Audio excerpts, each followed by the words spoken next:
படத்தில் இருக்கவர் தான் இந்தியாவிலேயே உயரமான அனுமன். இருக்கிற இடம் பரிதலாங்கிற இடம். ஆந்திராவில் விஜயவாடா கிட்ட ஹைவேஸில் இருக்குது. 135 அடி உயரமுள்ள அனுமன் சிலை.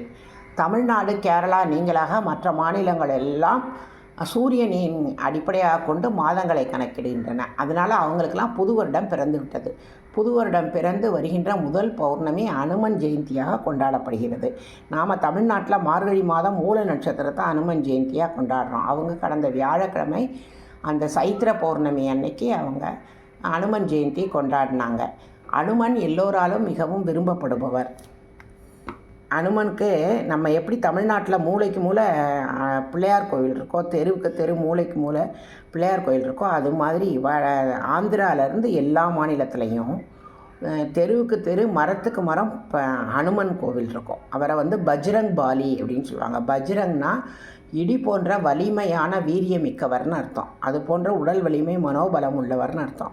ராமபிரான் மர உரி தரித்து காட்டுக்கு வரும்போது மனைவி ராவணன் கவர்ந்து செல்கிறான்.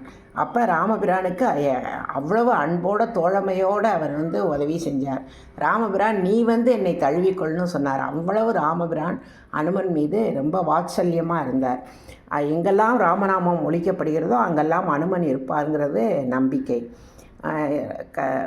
இவர் நமக்கு எவ்வளோ கஷ்டத்தில் இருந்தாலும் இவரை நினச்சி வழிபாடு செஞ்சோன்னா நம்ம கஷ்டத்தை நீக்குவார், அல்லது அந்த கஷ்டத்தை தாங்கக்கூடிய உடல் வலிமை, மன வலிமையை கொடுப்பார்.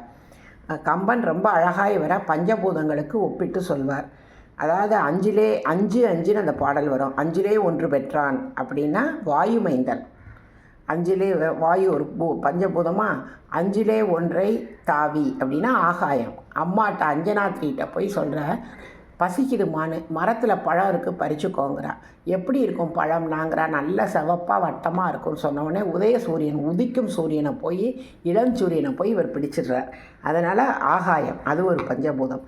அஞ்சிலே ஒன்றை ஆறாக ஆறுயிர்க்காக ஏகி. அவருடைய ஆறுயிர் யார்? ராமபிரான். ராமபிரானுக்காக கடலையே ஆறு மாதிரி ஒரே ஜம்ப் பண்ணாராம். அதனால் நீர் வந்துருச்சு.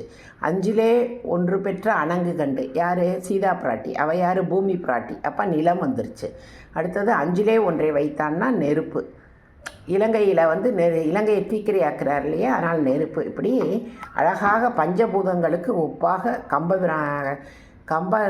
கம்ப நாட்டார் இவரை பாடுவார். அஞ்சிலே ஒன்று பெற்றான், அஞ்சிலே ஒன்றை தாவி, அஞ்சிலே ஒன்றை ஆறாக ஆறுயிர்க்காக ஏகி, அஞ்சிலே ஒன்று பெற்ற அணங்கு கண்டு, அஞ்சிலே ஒன்றை வைத்தான் அவன் நன்மை அழித்து காப்பான் அப்படின்னு. ஸ்ரீராம் ஜெயராம், ஜெய ஜெயராம்.